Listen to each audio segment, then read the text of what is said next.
It's hard to believe it, but we're already into the 10th day of the year 2024. That's right. A lot is going on in the world, even as we're in the 10th day. And all along those lines, as a matter of fact, armed gunmen took over an Ecuador TV station. So that is something that is going on in the southern part of the North America and all along that line. So definitely that, well, actually that would be South America, but definitely a lot is going on there. And actually a Southern Cal man was stranded in Ecuador. And apparently on one of the stations, he shared details of what he went through, as there is apparently what Ecuador is declaring as an internal armed conflict on gunmen and on the country and all along those lines. So definitely a lot is going on in that space. And apparently the biggest Houthi attack in the Red Sea. 50 merchant vessels face missile and drone strikes. And there are some people that are saying that the Houthis are exploiting or exposing NATO's weakness. And definitely that's even what a Italian admiral was saying might be a reality check for the U.S. But the U.S. and U.K. forces shot down Houthi missiles and drones in the Red Sea, according to the U.S. military.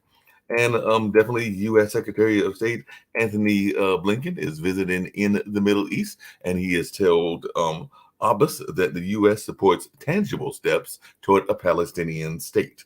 And that is what he told the Palestinian president over there in the West Bank. So that is something that is going on. And I guess folks are trying to find a way that they can find some peaceful solution to that particular situation as well. And of course, there's still some pushback to this notion of what the Pope was talking about with banning surrogacy and all along those lines. So, Alice Fitzgerald says surrogacy won't be banned after Pope Francis's denouncement. And definitely, as we know, apparently Pope Francis called surrogacy deplorable, but many women who became surrogates feel otherwise. And while the parents who choose it apparently find it humbling and miraculous. So definitely there might be some conflicts as to the way that people are thinking about the notion of surrogacy and all in that kind of way. And definitely, the Maldives, a lot of people would say that tourism is their lifeblood. So definitely, the Maldives travel agencies are urging Ease My Trip to resume flights and everything, because definitely there has been some controversy around that as well. Because social media uproar may cost the Maldives millions, as feud with India apparently is intensifying in that area. And Modi's visit to a remote Indian archipelago rakes up a storm in the Maldives. So definitely that's something else that people are paying attention to. And like I mentioned before, Gabriel Adel became France's youngest prime minister at the age of 34. So France's new prime minister Adel to choose cabinet as Macron eyes a political reset. So definitely there might be some changes into the way that the politics are going there in France as well. So definitely a lot of things that are going on in that part of the world.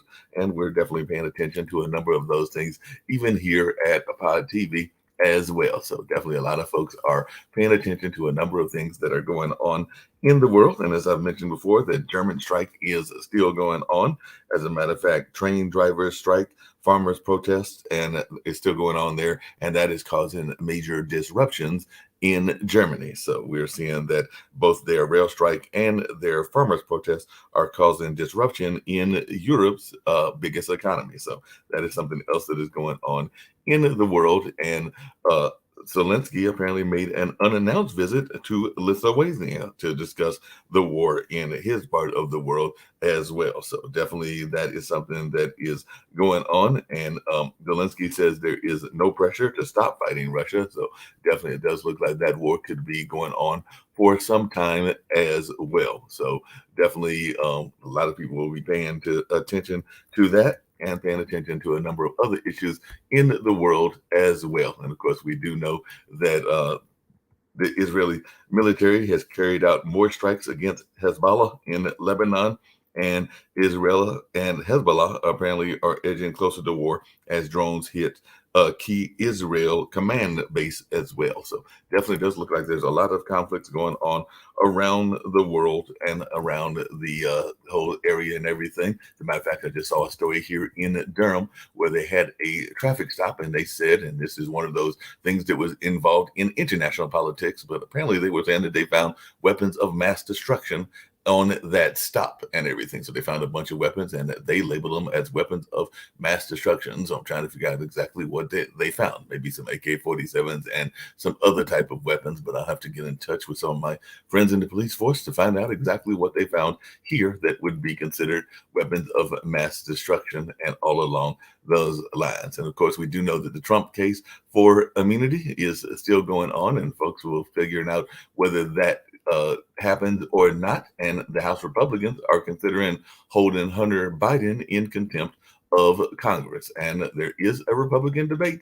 today as well. So tonight's Republican debate in Iowa would only include Nikki Haley and Ron DeSantis. So it looks like Nikki Haley and Ron DeSantis will be debating each other in that debate in Iowa and all along those lines. And speaking of North Carolina, a North Carolina man has settled for millions after a wrongful conviction and spending 44 years in prison. So Ronnie Long is the gentleman's name, and he was put in prison for a rape charge that he didn't commit, and it looks like he got a $25 million settlement. But like I said, that is a long time to be sitting there in the prison system, apparently for a crime that you did not commit, and all along those lines. So, and speaking of North Carolina and the whole East Coast, we had a lot of storms. I know that I was hearing them here in North Carolina, and I'm sure that Nick and others that are here affiliated with this area heard them as well. And they're saying that deadly storms across the U.S.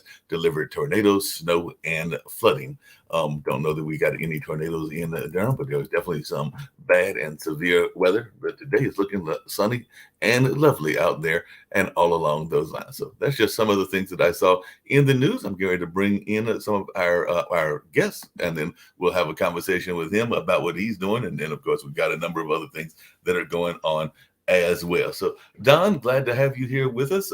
You are part of Mission Eurasia, and some people might not be familiar with that, but it's my understanding that is a Christian relief effort that is going on in a number of places around the world that are under war kind of environments and all along those lines. So, Don, if you'll just share a little bit about yourself and how you got involved with what Mission Eurasia is doing. I did see that y'all are in some serious hotbed areas, because I did know that apparently you spent some time in Ukraine, but you're in Ukraine, Armenia, and now in the Israel area as well. So those are definitely some of the hotbed areas, as you just heard me talk about on the news earlier today as well. But definitely, how did you get involved, and what is the kind of idea behind this Christian relief effort? Well, Mark, good morning to you. Good morning to your listeners as well. And greetings from the north, from Wolverine land, where we just celebrated our national championship football team. So that's our present claim to fame. I hail from Detroit area. Mission Eurasia has been an organization that's existed. It's an organization that's existed for 30 years, and it started with the intent and desire to help provide training for young men and women to live intentional lives as believers, teaching and sharing and practical training related to Christian values and those sorts of things. But as these wars have come, the Nagorno-Karabakh, Armenia, Azerbaijan situation went back to the 90s, but even in 2020, of course, when the war in Ukraine started 2 years ago, and then October 7th, when the war in Israel, Gaza began, Mission Eurasia, located in all of those places. We're located in the former Soviet Union, in almost every country in the former Soviet Union, plus Israel. And just as a sidebar with that, the reason for being in Israel is because about 1 out of every 4 or 1 out of every 5 Israelis or people within Israel are Russian or Ukrainian speaking with heritage and background from those areas. When we saw the needs, when we saw people flowing out of Ukraine, for example, almost 2 years ago, We just could not sit still and watch that happen. Our teammates, my teammates, Mission Eurasia is actually a mostly Slavic mission organization. President is a Ukrainian himself, lives in Nashville, Tennessee. The rest of our teams in Ukraine, Ukrainians, in Moldova, Moldovans, in Central Asia, in other countries within that region, in Poland, mostly Ukrainians that we're partnering with. But when we saw those things happening, we saw those needs, we saw the people flowing out, we had to respond. And so Mission Eurasia stepped up. One of the horrible things that happened for us is our primary ministry location in the city of Irpin. And you might remember that name from early in the war. Russia occupied Irpin and Bucha. They actually occupied our building, used it as a barracks, used it to store armaments. They threw our Bibles, our New Testaments, our children's literature out of the warehouse in order to put arms in there. And when the city was liberated, that building was destroyed. But that wasn't the end of Mission Eurasia. Instead of being in one location in Ukraine, now we're actually located in 12 different locations, partnering with the church throughout the country to provide aid, assistance, trauma care, spiritual care, counseling, you name it, to the Ukrainian people and for the Ukrainian people. And it's not just Mission Eurasia, as I was saying, it's actually the church that is doing this work. And it's really amazing to see how the church has stepped up and responded. The church in Ukraine is one of the most trusted institutions today, and it's amazing to see how people seek out the church. Some people evacuated, left the country, and churches are being filled back up again because people are seeking spiritual help. People are seeking encouragement. So in the last 2 years, if you just want to focus on Ukraine, we've been able to distribute nearly 300,000 food boxes. Now, these food boxes can provide aid for a family of 4 or 5 for about a week. We've also deployed numerous, we call them Bread of Life bakeries. So these are bakeries that are being sent to different locations, getting set up and can bake about 1,000 loaves of bread per day. We have mobile kitchens that are being taken around. We have mobile clinics. We're working in partnership with a Christian medical association in Ukraine and sending these trucks that we are actually helping to set up medical clinics, mobile clinics, to hotbed areas, even on the front lines, providing for them medical care. We pray with people. We encourage people. We provide literature for people. These are just a few of the very, very numerous things that Mission Eurasia is involved with. For me personally, I know we don't have a ton of time, but for me personally, we lived in Ukraine for 8 years. We lived in the capital of Kyiv. And when the war first started, my wife and I wanted to be involved. We talked to the pastor of that church in Kyiv on a daily basis. We wanted to be involved, and we had the open door to come and serve, not in Ukraine, but in Poland, where we were able to serve and help over 100,000 Ukrainian refugees and continue to do that work today. So just to give you some context. No, a couple of things were crossing my mind as you were talking and everything. I do know that there have been other areas that have needed relief as well and everything. And even in Ukraine, I do remember some of the African nations that were dealing with trying to get back to their homeland and everything. Some of the students that were definitely trying to find out what to do and everything. So I do know that one of the things that happens even in the United States, and I'd love to hear your thoughts around this, is some people will ask, why individuals and even missionaries will want to go to a war-torn area when there are so much things that need to be done, even in our own country and everything. So I was wondering if you could maybe speak to that and give some of the reasons that Mission Eurasia is so interested in helping in that area when there is definitely even homelessness here in the United States and other places as well. Absolutely. I mean, there's needs everywhere. Mark, you know that. My wife and I have been involved in refugee work right here in Detroit. Detroit has one of the largest Muslim populations outside of the Middle East, and a lot of refugees, a lot of immigrants, and we have personally served and helped here. But we lived over in that region of the world. We learned the language. We understand the culture. We fell in love with the people. And when we saw the people suffering, we just could not stand by. Now, I'm speaking personally, but also as a mission organization. when you see someone in need, you give them a cup of water. And Jesus even says that. When I was hungry, you gave me something to eat. When I was thirsty, you gave me a cool cup of water. Whatever you do to the least of these, you do it unto me. And so we saw those needs in Ukraine and surrounding Armenia, Israel, and we wanted to respond to that. And I'm really thankful that there are those that are responding to needs here in the United States. And I say, go for that and continue pressing forward with that as well. No, that makes a lot of sense. You mentioned that the organization has been around for 30 years, and of course, there have been a number of conflicts, and including conflicts in Europe even during that time. So, what were some of the early conflicts that were going on that y'all were involved in? Because definitely Ukraine is a fairly new conflict in the sense of being going on now about 3 years or something like that. And of course, Israel and the Palestinian situation is less than 6 months old and everything in that space. And Armenia has been there for a number of years as well. But I'm thinking with a 30-year history that y'all, like the Red Cross, have been involved with a number of conflicts throughout that 30-year history. So if you can just share a little bit about the history and some of the other conflicts that y'all have been given relief aid to.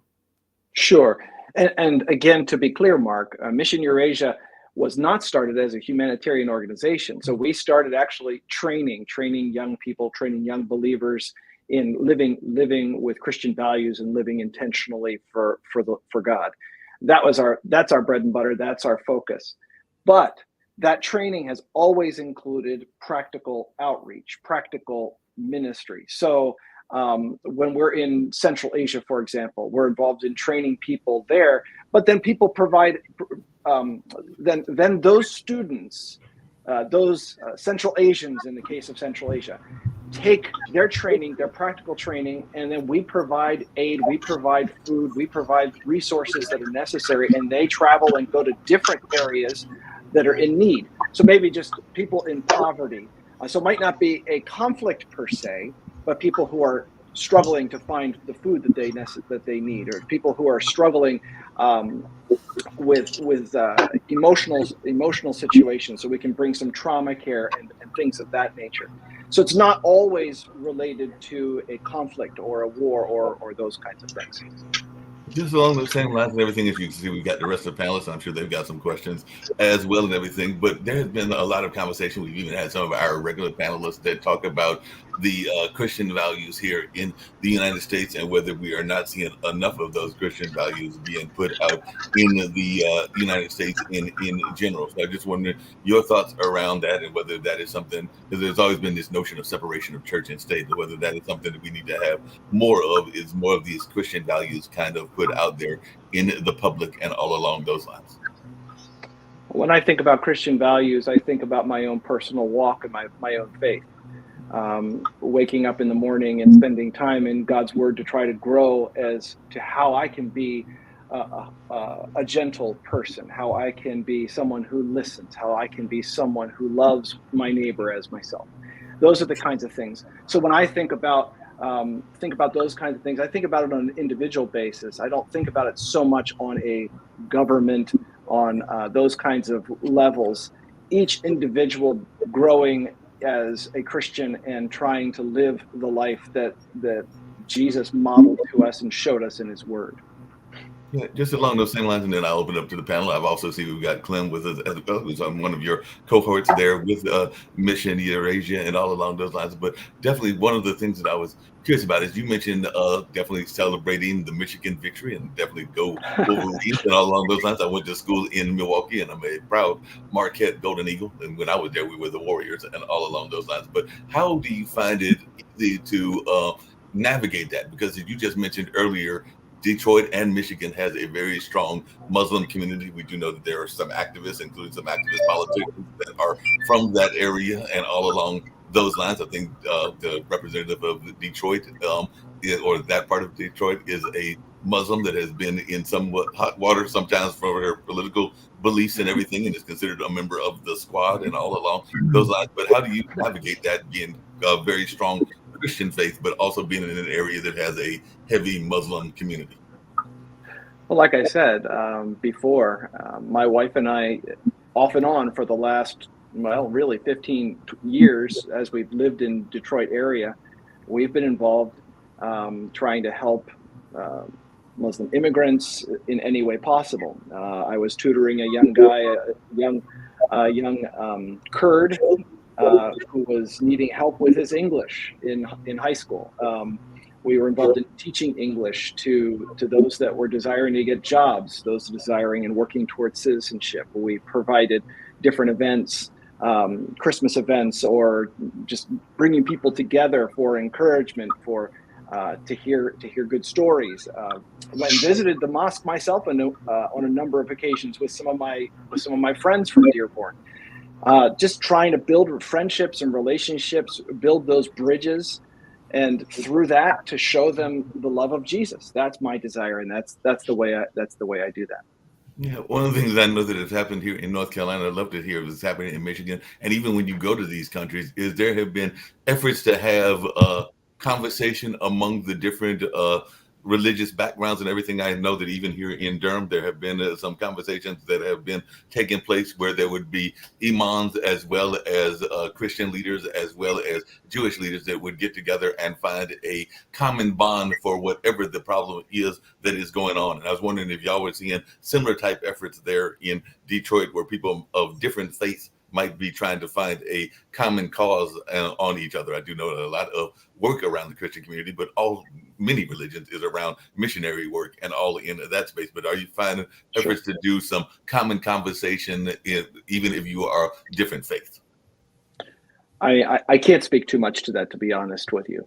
But I can say that on a personal level, not a mission level, not an our organization level of any sort like that, but on a personal level, having conversations with the imam, building a connection, trying to understand what they believe, understand what they speak, understand how they view the world around them, how they view politics. Those are very, very helpful things. It always is a good thing to be able to sit down with someone, to listen to their point of view, to hear their heart, and that includes an imam or anyone else, to hear where they're at, and to try to relate and understand them. And in such a way, we can start to build connections. We can start to open up dialogues on various topics, on all the different topics that are out there. Yeah, definitely. Hey, Clem, if you just wanted to chime in, because I know you're part of Mission Eurasia as well, but if you just wanted to tell our audience a little bit about yourself, and then I'll open it up to questions that folks may have as well. But I just wanted you to get a chance to speak your thoughts and your things as well. But if you'll share a little bit about your involvement with Mission Eurasia, and then we'll open it up to other people that are on the panel that might have questions for the both of you. Sure. Mark, thanks. Thanks for having Mission Eurasia on. Thanks for having Don on to talk about the amazing work they do.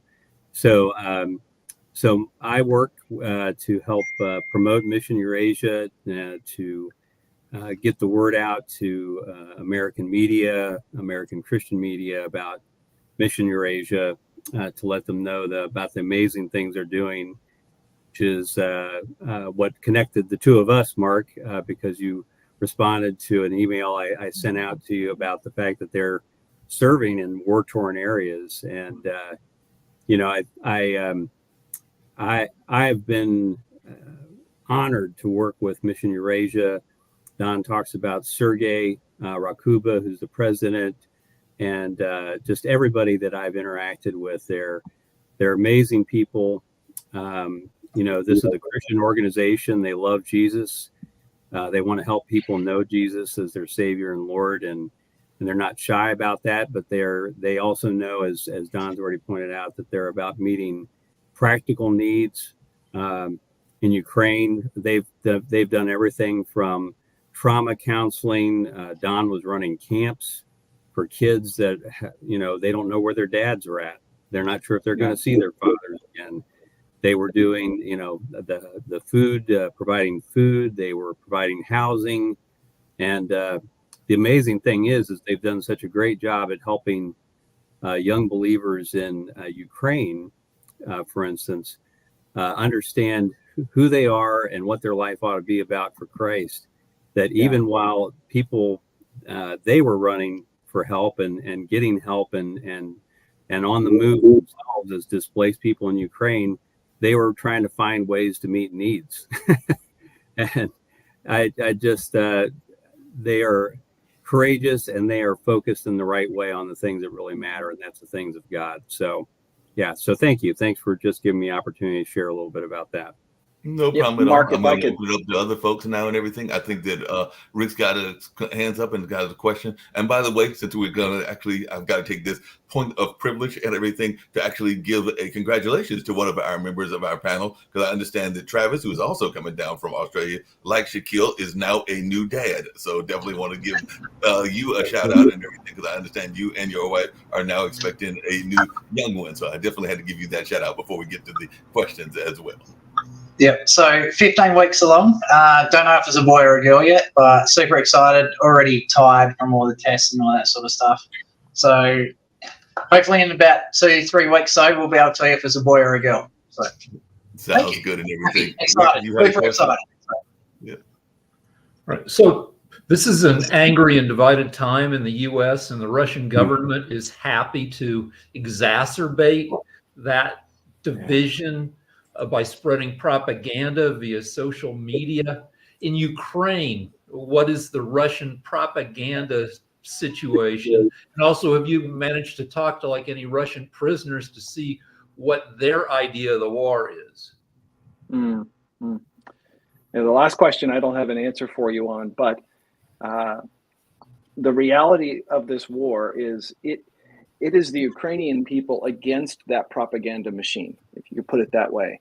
When Ukraine protested in 2004, the Orange Revolution, it was against autocracy, the Russian Soviet mindset, if you want to put it that way, against corruption, yes, and that was the part of the old guard. So people were protesting against that, and then the Revolution of Dignity that then took place in 2014. And you saw people coming out in droves again against that kind of autocracy and authoritarianism and a desire towards more freedom and Western values and Western openness, Western freedom.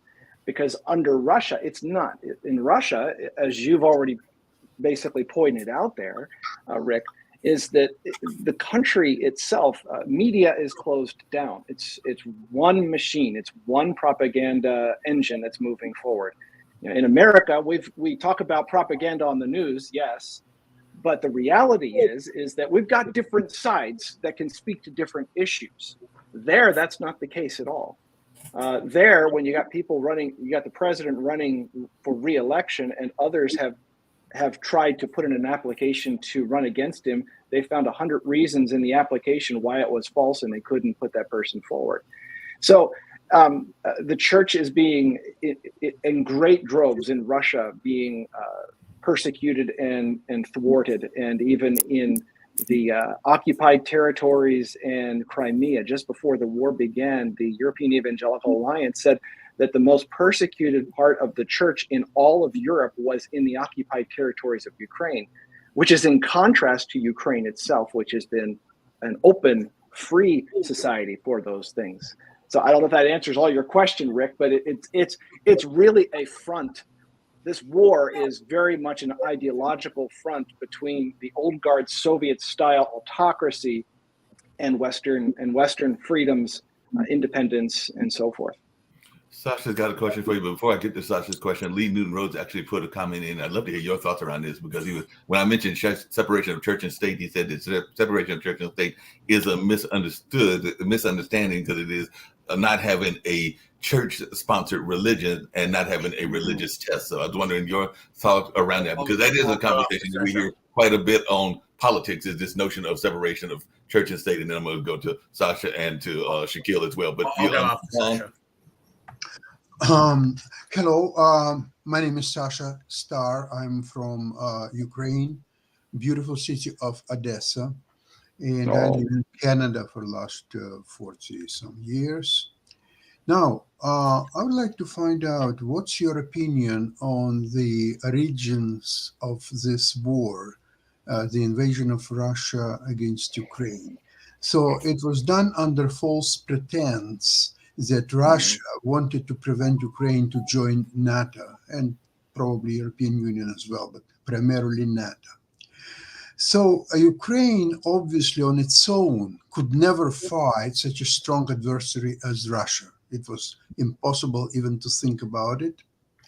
Yet Ukraine was encouraged by the West, primarily NATO countries, Western Europe, and United States, that they would be able to help Ukraine to stand on its own. And that help was quite vital for the last until probably 6 months ago or so. Now that help is drying up and probably will, under certain scenarios, will cease to exist, or it will be renewed in some kind of shape, form, or whatever. That alone will cost Ukraine, if you compare this, what's happening right now, and what was happening right before Russian invasion, hundreds of thousands lives, ruined economy, destroyed cities, horrible atrocities everywhere, including Bucha, Irpin, and many others. Yep. Do you feel that West and United States particularly have some responsibility of what's happening right now with Ukraine? Well, you had a lot in there just now. When I think of the early days of the war and think about how the Ukrainian people stood up against the initial invasion, I don't know if you remember, there was not a lot of aid that came in that first month. Yes, the Ukrainians were doing it on their own, and that's actually the reason why the West began to get involved. They offered, we've heard this so many times. Biden offered Zelensky a ride, assuming that Kyiv was going to fall in 3 or 4 days, and Zelensky said no, and the people said no. They refused to be under the Russian yoke. So I think that this truly, I've already talked about this. This is a battle, a fight for freedom, for openness, for free society, for liberty, all of those kinds of things. I really believe that to be the case. And if we let Putin in his autocracy, in his in all of the atrocities that he has carried out, if we let those things continue, I think that it's going to impact the global balance of power, and it's going to impact relations and situations related to China, related to Israel, related to the Middle East. I personally believe that we should stand strongly behind Ukraine, and we should help them to be able to finish this war and to push Russia out of their country. I really don't see there being any options to those things. It's my take. We just discussed it yesterday. I have a Ukrainian show here on Pod TV on Tuesdays and Fridays. And yesterday we had a very interesting discussion about the positional war, what's now happening between Russia and Ukraine. And it's a war of attrition. And the war of attrition could be won by one of two factors. Factor number one is that the will of one of the combatants will be broken. So far, it's not happening neither with Russian, neither with Ukrainian will. They're both remain the same. So the second way how you can win the war of attrition, if you can overproduce your enemy, if you can produce several more, if not produce or get supply from your friends or wherever, it doesn't matter, but you have to get overproduction of the weapons. And if that's not happening, and the first one is not happening, you cannot win the war of attrition. So what's the key in your understanding to prevail in this situation? I don't think I have much of an answer for you on that. I'd rather hear your opinion on that than mine. My focus has been on helping the Ukrainian people, and I have political opinions, but the Ukrainian people are suffering. Millions of people in Poland, in Europe, in somewhere between a third to a half of Ukraine displaced. and trying to come alongside of them and help them in this situation has been my focus. So I don't really have an answer for that particular question. I don't understand why Ukrainians don't get a very simple message. This is a war equal to Second World War, except that it's even much worse because a Russian aggression is completely unprecedented with all the atrocities. Agreed. And I don't see how Ukrainians getting organized the way, for example, Israel is getting organized. Israel called 300,000 people in armies, they got 360. There's complete unity behind the present government, although most people in Israel probably hate Netanyahu. But right now, during the war, he is the leader and everyone is behind the leader. Once the war will be over, it will be different stories. There will be accountability and many other things. And I don't think it's Ukraine. I have many friends in Ukraine, in Kyiv. They are going out to restaurants, they're enjoying the good times and so on. I don't see the war-like situation where everybody is united, everybody is working on for a victory. And you, since you're spending, in my opinion, a lot of time in Ukraine, you should probably encourage people to get together, unite. Remember Second World War, how it was won? Ukraine has to do the same thing now. Just talking and say that, okay, we are going to fight, but let's get Russia out of Ukraine. That's not going to help a lot. So my time is focused in Poland, working with refugees there. Just so you know, I haven't been in Ukraine a lot myself. Our organization is heavily in Ukraine, but I was there in May of this past year. And I met with literally hundreds of Ukrainians that are working at those 12 hubs that I talked about at the very beginning of the program, 12 different locations from which we're doing our assistance and aid and so forth. And I heard a very, very strong, unified desire, at least from these evangelical church believers, saying, we want this war to end and we are going to do everything possible to stand against it. And even those that were involved in the humanitarian response are saying this is our way of being involved in fighting in that war. And what you're saying is true, though. Now that we're coming on 2 years, it's actually getting more and more tiresome. So in Israel, you've got 3 months, 4 months, I guess we are now, of war. In Ukraine, it's 2 years. There was a lot more unity and positive thinking that the war was going to end by the end of 2023 or something like that. The Ukrainian people were very hopeful, but now they see this as the war of attrition, and there's a lot more discouragement among the population. I will do everything I can to keep encouraging them, and that's part of my job, is to encourage the Ukrainian people to stand firm and to trust in God. Mark, if I could jump in real quick, I apologize for interrupting, but no, go ahead. I just wanted to offer, Mission Eurasia, Don, the organization that he works for, they need help. They are on the ground. They are boots on the ground. They are working with the people. They are talking with the people. They're pointing to people towards Christ. And for people that want to support their efforts, here's a way you can get directly involved. MissionEurasia.org, O-R-G. They are doing amazing things. They build stoves. Russia was attacking the power grid. What did Mission Eurasia do? They built stoves to get to people so they would have a place to cook meals and stay warm during the Ukrainian winter, which, as you probably well know, Sasha, get pretty cold.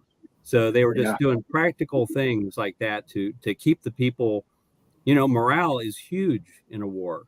And Mission Eurasia, obviously, the biggest thing for morale is know Christ, know that there's a purpose to your life beyond this life. But they were doing things like the building of stoves and giving of stoves to people and giving them food and like he said, setting up bakeries. So MissionEurasia.org. Thank you, Mark, for putting that on the screen. Really appreciate that. No problem at all. And everything along those same lines and everything. What are y'all doing in these various countries to help those that are refugees? I know that, Don, you mentioned earlier some of the efforts. I know that there are a number of Palestinian refugees that are now displaced by that war and everything, but what specifically are you doing for folks that are displaced, or what is the organization doing for folks that are displaced? So in Israel, we are partnered directly with an organization called Living Israel, and it's a church Christian organization, and they have been mobilizing to help the Israeli and Palestinian people there by providing shelter, by providing locations where people can stay, by providing food when necessary. I think, sorry if I get this statistic wrong, but I think it's somewhere between 60 and 80,000 displaced peoples in Israel as a result of the attacks, especially that took place on October 7th. So trying to provide there more a location at the different church locations where they meet, they're housing refugees and housing displaced people in Israel. If you go over to Armenia, between 120 to 130,000 refugees have poured out of Nagorno-Karabakh. And when the Azerbaijani people kind of put the clamp down, I think it was September 19th of this year, they basically have emptied out those cities. It's ethnic cleansing that is taking place in Azerbaijan of the Armenian people. And Mission Eurasia is in Armenia helping those refugees that have come out of Nagorno-Karabakh. And again, they're connected to churches, but we provide food, we provide counseling, we provide spiritual assistance. At Christmas time, we were handing out Christmas gifts to children, not just general Christmas gifts. We wanted to give them words of encouragement, give them a children's Bible, spend time with their families. So we would visit them in their homes and try to encourage people in those ways, providing food packages there like the ones we're doing in Ukraine. Cost about $50 to prepare a package for a family of 4 or 5 for about a week. And so those are the kinds of things that we're involved with specifically in Armenia and Israel as well. Did you have any thoughts around what Lee had mentioned, and some other folks, including Jacoby, may have some questions as well, but did you have any thoughts around Lee's notion of separation of church and state being actually maybe a misnomer? Because what we're really talking about in his mind is not having a state-sponsored religion and no religious test. But I was just wondering your thoughts around that, Don, as our guest for today. Well, I would agree with that idea. It's not about a total separation that nothing that is religious can be talked about in the public forum or in the government spheres and so forth. It's about having a state-sponsored religion. That's what it is about. So I basically just agree with that sentiment. This idea that we need to shut down everything that is Christian and the government has to have no involvement whatsoever in any religious connections. I don't see that in the Constitution. I don't think that's what our founders originally intended when they used those words. Yeah, definitely. Jacoby, you've been listening. Any questions or any thoughts that you've got? And same with Travis, but I'll go to you first, Jacoby, and maybe Don has some thoughts as well. But definitely, Jacoby. First off, I truly want to applaud Don and you, Clem, for putting in the work. I mean, that's something that is necessary and I think is overlooked in our society today, that the work is needed. And we get so tied up in the weeds of arguing about, you can't do this because, or you shouldn't do this because, or we can't help because. No, the work is there. We need to help. I mean, instead of focusing so much on these insignificant issues, as Don, I think you pointed out earlier, instead of arguing about one thing, these people are hurting. They need help. Yeah.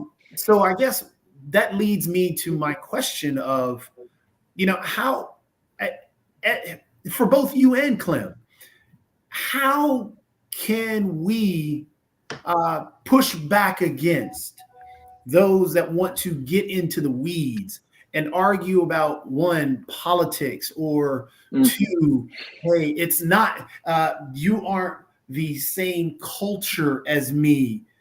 How can we push back against that and focus on the humanity of the situations that are going on where these individuals need help? What is a good way that you both would suggest in terms of pushing back against those things? I personally think that sharing stories of real people, real life, that is a powerful way to do that. Clem made some comments earlier about camps. This past summer, Mission Eurasia was able to help through our hubs in Ukraine, through our work in Moldova and Poland. We were able to help 20,000 Ukrainian kids and teens go to camp and be a part of their camps. We helped run those camps. So one of the stories that pops up to my mind right away is here we are in Poland. We have a young girl, I think she's about 12 years old. She was at camp with us. The last night at camp, we were informed that her father had died on the front while we're here at camp, and that her mom's going to meet her, and they're going to travel into Ukraine for her father's funeral after we get back from camp tomorrow morning, the next morning.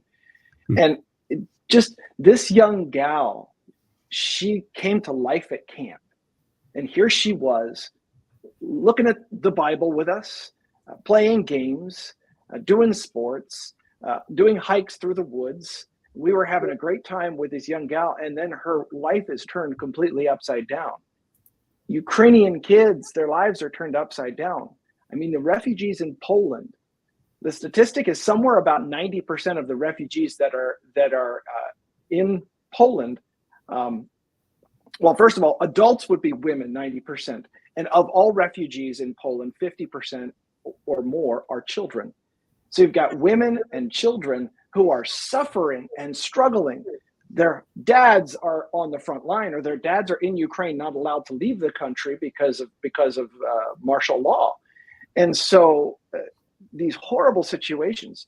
We came back with this young gal to the church, and the pastor was standing there with her mom, and she knew something was up. We hadn't told her, obviously, and the pastor sat down with her and her mom. They talked for a long time. They prayed together. She's come back to Poland, and we have been able to continue to support her through trauma care. So you talk about the weeds. We start talking about the politics. We hear the stories of something Zelensky did or didn't do, and we get all tied into that. No, we shouldn't help Ukraine because of this or this or this. The reality is the Ukrainian people are still suffering greatly. And we need to continue to help the Ukrainian people, regardless of what the politics are. Completely regardless of all of that, we have to help the Ukrainian people. Children, the vast majority, have been traumatized in that country, and it's going to take generations to recover from that. We've got to come alongside of each individual kid, each family, and support them and encourage them, and bring the gospel of Jesus is what I strive to do with those kids and with those families. Shaquille, I saw your hand, Rick, but I wanted to open it up to other folks as well. So Shaquille, definitely Dr. Worthington, as well as Travis, any thoughts or questions that y'all have also? And if not, then I'll defer to Rick. But I just wanted to open it up to the three that haven't spoken yet as of yet. I'm happy to let Shaq go first. Age before beauty. I'm actually older, so that makes it funny. So I'll have a crack at this one. So I find it strange when people say we got to ignore the politics on this and just go for the humanitarian aid and all that sort of stuff. It's like they're delusional about what actually sets the rules in the society that we live in. So the reason NATO is able to go defend Ukraine, the reason that anything is allowed to happen is purely by politics. It sets the rules on the way you live your life. So it comes down to how much welfare you can give, what jobs you can do, where you can live, where you can build your houses, what school your kids can go to. So I find it, I won't say frustrating, but a little bit disbelief when we have people who turn around and say, oh, we have to ignore the politics, because you can't. And it doesn't matter if you're trying to do a religious thing like these guys from Eurasia are doing. And by the way, guys, I think you guys are doing an absolutely stellar job. The thing that a lot of people lose track of in a lot of these wars, especially the politicians, is because they have to look at this as what's best for the country as a whole, and they lose track in the sight of the actual civilians on the ground who are doing it tough. Like, I don't think our generations, especially in Western countries, have ever actually dealt with what it's like to be on the front lines in a war zone. So a friend of mine is Dr. Natalia Nan, who's an Australian dentist. She's actually born in Ukraine. And she got into a lot of trouble because she broke quarantine in Australia to emergency dental surgery for a 12-year-old kid. So she got jailed for 12 months. And she reckons she's got more freedom on the front lines in Ukraine during the war than what she actually had in Australia during COVID lockdowns. And that blows me away. And talking to her, she was saying like how bad it is and how the civilians, like especially women, are getting raped on the front lines. And she was saying it's not just the Russian soldiers doing the raping as well. It's both sides. It's an absolute lawless zone now at the moment. So I'd love there to be a lot more political pressure, not just from Western countries as well, but I think also a lot of Eastern European countries need to step up as well. I think a lot more countries need to turn around and say, right, these people are in immediate danger. We need to open our borders to them. We need to actually shelter these people, and we need to have a plan back. So once the conflict does finish, a lot of people forget about the refugees at that point. There's no help for them to try and get their lives back. Because a lot of the people who do flee the countries during war or famine and all those other things, they still love their country of birth. They want to go back, but they can't because there's no homes there for them, there's no jobs for them, there's no economy left over. So I think that not only they have to deal with their immediate needs, but it's also the follow-up after the conflicts are over. And I think that's where a lot of politicians fail. Travis, your right-wing side of politics, which is joined by Dan Worthington, did I just hear you say that we should open the borders to let these people in? Because they're in immediate risk. They're not economical refugees. But yet your right-wing side of politics complains about the Middle Eastern people that have been displaced, like from people from Syria and other countries, Iraq, etc., flooding Europe and flooding Australia and flooding the United States with Muslim immigrants that aren't going to integrate. So but there's a big difference on that one, Shaq, because the ones like, for example, let's use the war in Israel and Palestine. So if let's say someone's fleeing Palestine, they're fleeing for their life. Once they say get into Jordan, are they still fleeing for their life? No, they're not. So they're going is, oh, great, you know what? We're out of danger. Let's go find the best country to settle in. So then they jump to Australia because they become economic refugees. With due respect, that's not the argument that you just made, right? Yes, it is. You don't say to the Syrian refugees you should hang out in Jordan, right? You don't want them in Europe. You don't want them in Australia. You don't want them in the United States. And now you're saying that Eastern European refugees should be able to flood into Western countries. What I will say, because I know refugees should be at the way back home. What I will say to Don and to Clem, who I'm sure don't want to get involved in the political food fight that is this show. If we just set politics aside for a moment, I think what you guys are doing is great. I very much respect the non-secular or the non-denominational way in which you deal with things, and I think I have a great respect for what you're doing in Detroit, where you mentioned deal with Muslims. I think people are just people, and it's very unfortunate that what the governments of countries do is unfortunately a reflection of the people, and unfairly so, because many people don't agree with what their government leaders do, especially in countries where there's a lot more conflict and a lot more corruption. So anything you guys can do to bring some humanity and some grace to people and some dignity to people, I think is fantastic. And I'll certainly be supporting your organization. So God bless, and I hope that you guys are able to make those differences that you want to make. Amen. Just really quickly, this is for Don really quickly, because it was some of the conversation in the chat and everything. And we know with both the history of Red Cross and I imagine even with your organization, what safeguards do you put in to make sure that the money that people are donating is actually getting to the causes that people want to give it to? Because that is one of the things that people sometimes get frustrated by, is humanitarian aid that doesn't necessarily get to the humanitarian effort. So what kind of safeguards are there to make sure that it is actually given to the people that it is supposed to be helping? Well, that's a great question. We have we have outside auditors that are constantly looking at what we are doing and where our money is flowing to and so forth. In Ukraine, the aid goes in, it goes to these hubs, and we watch where it's going. We don't just send money in and the money gets just generally distributed to whoever, quote, needs it. The monies are used in the ways that they were intended. If someone sent $50 to purchase one box of the aid, then that money goes to purchase that aid and get it distributed and delivered to the location where it needs to go for the aid. We have different people looking in from different sides. We work very, very hard at that. As a matter of fact, we've had organizations in the last 2 years that have come to us and say, I could mention some and they'd be familiar, but I won't do that. I don't want to say something I didn't ask them if I could. Larger organizations that have come to us and said, we want to partner with Mission Eurasia. And one of the biggest reasons is because they see our transparency, they see the integrity of the work that we and our partners and our teams on the ground are involved in doing, and they see that we're doing it with a godly character. And so those things combined, they say, partner with us. We want to help you. We want to provide for you so that you can do the work that you're doing. So those are some of the ways that we are assuring transparency and integrity. I'm just going to slightly change the topic on something that was actually quite an important topic, but Mark mentioned the Maldives in his open, yes, and the share screen that I had up was actually put up when you mentioned that. So that's why it's still up there. So this is my last trip to the Maldives, and I was fortunate enough to meet with, to have the First Lady and one of the government ministers on the plane with me.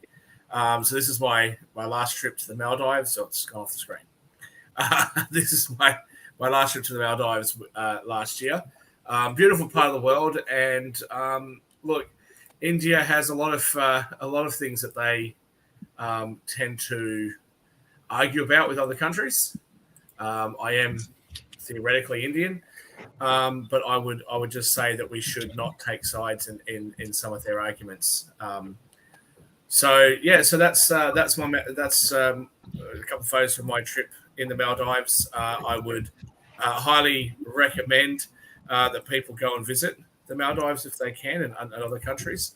The people that work there, it's an expensive place to go, but the people that work there tend not to actually earn that much. Shaq, the Prime Minister of the Maldives, has been on our show before. I don't know if you know that. So that's me out the front of it. I did have a question for Clem and Don.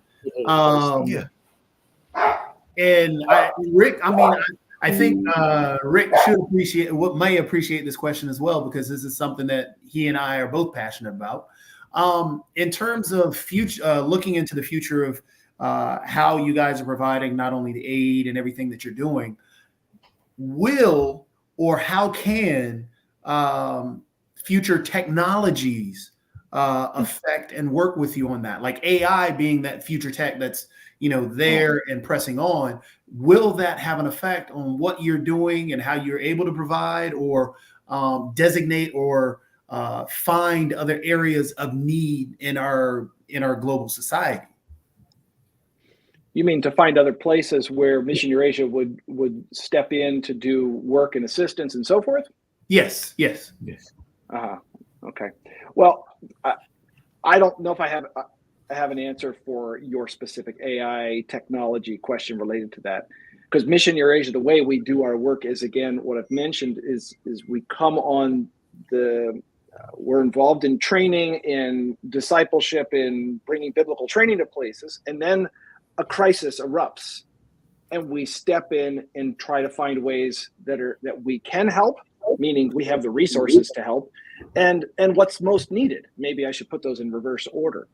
When there were protests in Kazakhstan, you may remember, just before the war in Ukraine broke out, we looked at that situation and tried to see how can we help there. When the Afghans were pouring out of Afghanistan, they were pouring into, dare I say, our region, into Eurasia, into Tajikistan specifically.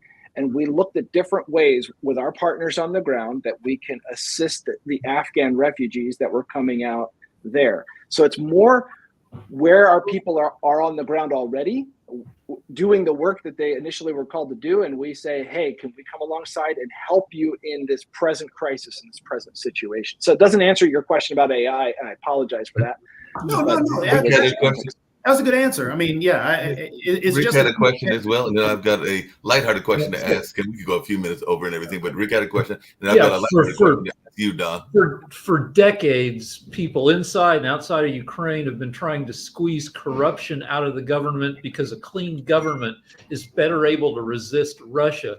So this is for Sasha, for Don, for Clem. How's the government now, and how is it working with the government? Why is a clean government better able to resist Russia? Well, because the old Ukrainian government was infiltrated by Russians, and they were, it was the and they're not infiltrated by the West. I mean, we know that America, for example, has spent countless billions. When I say America, I mean all of us, Australia. Well, in America, there's an argument. Some conservatives are saying that, well, how do we know that the money going to Ukraine isn't being taken by corruption? And everybody else is saying, no, the money mostly goes to U.S. arms manufacturers. My favorite U.S. president in modern history being Ronald Reagan. Are we not going to say that there was some sort of influence there as a result of money being spent in certain places? Before we go down that road, in terms of Rick's question, actually, I am really curious. Is the government prior to Zelensky, was it easier to work with, or was the government now easier to work with? Because I think, if I can finish my question now. So Rick, what makes it that a clean government is going to be better able to stand up to Russia? I mean, most governments around the world, including those governments in the West, are influenced by money and power exerted on them from more powerful countries. Look, all I know is like that the World Bank and that the EU and a bunch of people in America, including Republican senators, were complaining about like this corrupt prosecutor Shokin, and that's all tied up in this like Hunter Biden stuff. But I'm guessing that the government, that the war at the very least has made for clean, focused government. Well, I'm just asking, is that the case? Let's leave aside for a moment US politics, and let's just address a couple of things here. We know that the Western interference in other countries has caused an enormous amount of problems in the past. We also know that we've been told for a couple of decades that the Ukraine is an extremely corrupt place.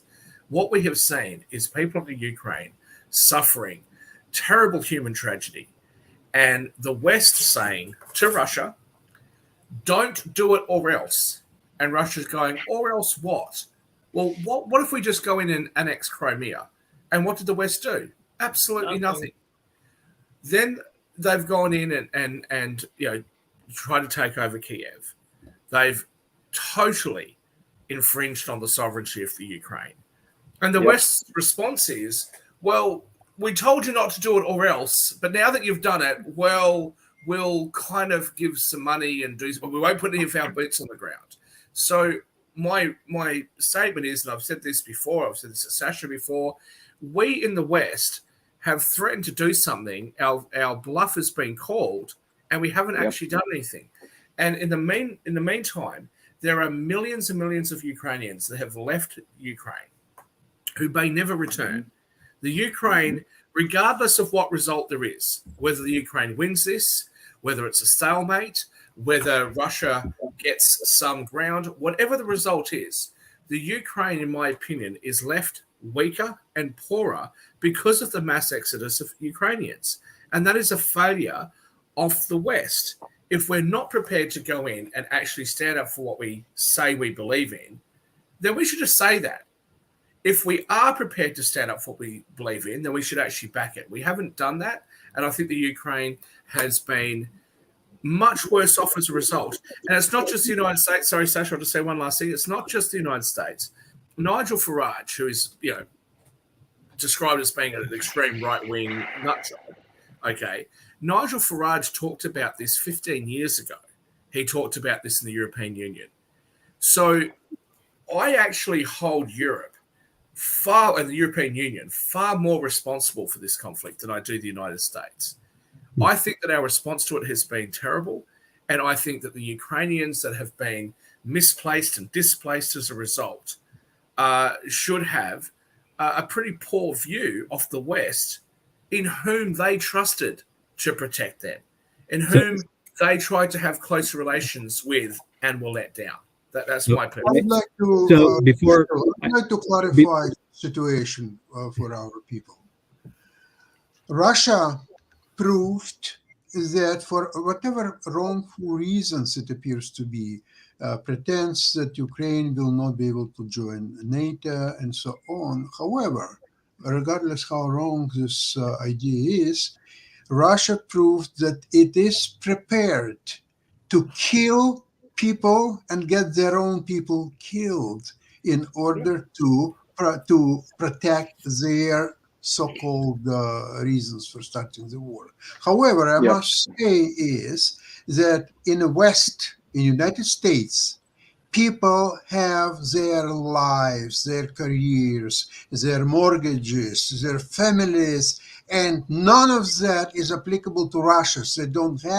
They don't own anything. They're all slaves of Putin, and they are prepared to just go and die because they will die anyway. As Putin openly said, you will die anyway, you from alcoholism or from car accidents or whatever. So you might as well die for your fatherland. Go ahead and just keep dying. Sasha, one of the things that I think is so sad, when you and I first started talking and started to get to know each other 4 or 5 years ago, we were looking at some of the Russian music and the Russian army band. And I remember saying to you, I wish that we had that sort of patriotism in our country. I think that the West has let itself down, and I think we've become so much weaker. I don't agree with what Russia's doing, but I'm not in the right position to really comment because I'm not an expert in that area, as you hear me say all the time. But ultimately, if we're going to judge this by our standards here in the West, I think we've done a terrible job. And not just in Russia and the Ukraine, because that's what's in the media at the moment, but look at what we've done in Africa. Look what we've done all over the world. I think it's an awful position. Before you go to Toby Clem, what's up? I just wanted to ask the question that was prior, because that's what I was really curious about in terms of dealing with the government entities that end up switching, and because I think that was what Rick was going with, the changeover from one government to the other. Has there been, from Zelensky jumping in to someone else prior to, and you've dealt with that in other countries and other areas that you've that you guys have been to? Is there what challenges do you find when that takes place, and what challenges have you come up against when dealing with with powers that change from one government individual to another? You mean how Mission Eurasia is partnering and working with the government entities and so forth? Yes. Well, to be honest with you, our work is more grass levels. So we're working in these 12 hubs around the country, and we're working with church entities and church partnerships and religious organizations, or it's a Mission Eurasia hub in its own right. It's fully a Mission Eurasia organized entity. So we're not as closely connected to government entities in our work. We're not that big organization like a Red Cross that does contact the government and says, we want to come in and we want to help and we're going to do this and can you help us do this? We're working on that grassroots level. And as I think I mentioned earlier, I mean, the church itself in Ukraine has become the most trusted entity. If you take a large entity, the surveys have been made, it's the most trusted entity in the country. And so we're working with them. Now, I will add one thing for the corruption and all of those issues. Those are massive problems. Those are remnants of the Soviet state, and they are still ingrained in portions of society. But they are getting less and less and less. I am seeing accountability today that I did not see and experience when I lived there in the late 90s and 2000s. Back then, the corruption, it was right in front of your face. If you wanted to get your car registered, you had to pay somebody to do it. And I'm not talking about the fee. It's an additional fee. You couldn't do it. You couldn't do it. And so, like, after the protests, especially in 2014, they fired the entire police force in Ukraine. And what did they do? They rehired, retrained, and paid them well enough so that corruption at the police level decreased exponentially. That was part of the problem. I get pulled over. The police officer doesn't get paid enough. So in order to either give me a ticket or let me go, I just give him a little bit. Or I pay my so-called fine, but he doesn't give me a receipt. Well, we all know what that means. Don, I have a great deal of respect for what you're standing for, but to be fair, in Florida during the 80s, the police department employed a whole heap of new recruits, and the entire academy class in the 80s got fired for corruption because they were helping the drug cartels traffic cocaine. So I acknowledge your point that there's these issues in the Ukraine, but these issues are also in our own societies, right? Yeah, I mean, absolutely. And all I can say to that, I mean, I don't want to look cynically at everything. I've seen anecdotally and heard many times that, for example, with the police situation, it's gotten much, much better than it was up until that what I described took place.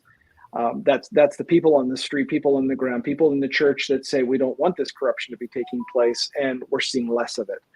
It's still there, though. You'll still find it, but as you said, Shaq, it's in Florida, it's in Michigan, and it's in our. So I guess my question to you, Don, would be: how do you go about talking to people in the West? Because not everybody's on the side of the Ukraine, not everybody's on the side of Israel, for example. How do you go about navigating this when what we talk about in the West and what we consider to be corruption in the West is vastly different to what you see in other countries? How do you bridge that gap and actually explain to people? The example I just used is not actually an accurate example. I was being slightly facetious. How do you overcome that and actually explain to people, look, this is what's actually happening over there, and it's vastly different to what we're used to experiencing in the West? What I often try to do to talk about those two issues or talk about that topic is to try to paint comparisons.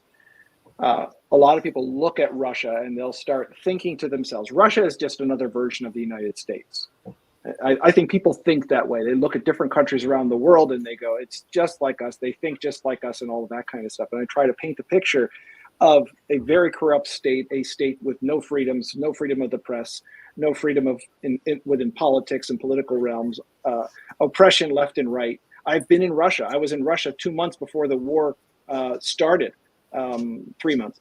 And I have an open Russian visa right now. But even with everything I'm saying right now, you won't find me going into Russia anytime soon. So I try and paint that picture about the oppression of the church in eastern Ukraine and in Crimea. Try to paint the picture of the atrocities that Russia is doing, and then move over to Ukraine and say, Ukraine has been striving to be a different country. Somebody mentioned earlier that the atrocities on the ground are identical 1-to-1, Ukraine and Russia. That's not what I'm seeing or hearing.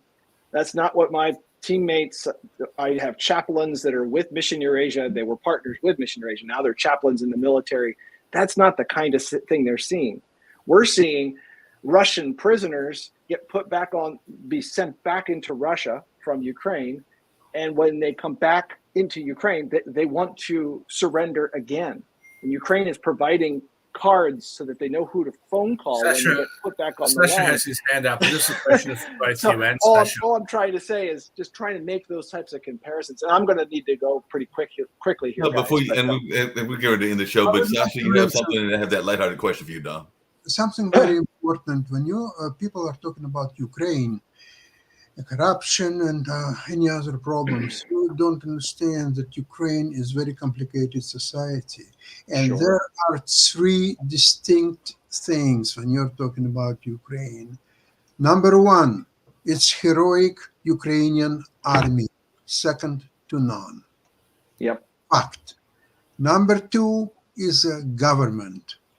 Government is responsible for corruption, for many things that frustrate a lot of people, including the West. And Zelensky was giving a list by United States, what has to be done in next year and a half. And point by point by point, everything was spelled out there.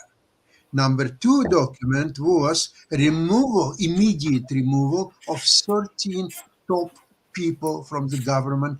Number 1, Mr. Yermak has to go. Well, he hasn't gone yet. He's still there. So, number 3, we are talking about Ukrainian people who are not responsible for the government and what they're doing. They live their best day-to-day life. Some of them are working or studying or preparing to the front lines or moved to Poland or maybe some other countries or so on. And these people have to be helped any way you can help them. That's all I want to say. Agreed. Yeah, definitely agree with that. Well said. Hey, just Well really said. quickly, Don, just as I said, I was going to have a lighthearted question for you. So this is my lighthearted question. You mentioned that national championship that the Michigan Wolverines won and everything. And I do know for a fact that there is another Detroit team that is in the playoffs. So I want to know from you, will the Detroit Lions win a Super Bowl this year? Because the Detroit Lions are actually in the playoffs and all along those lines. So as a devout Detroit and a Michigan person, is your Lions going to win the Super Bowl? Well, I don't know if you'll understand this, everyone in this call, but Decker did report in Dallas. He did. Don, on behalf of everybody who's on this network, I certainly hope you'll be back. I'm sure that Sasha would love to have you on his Ukrainian show.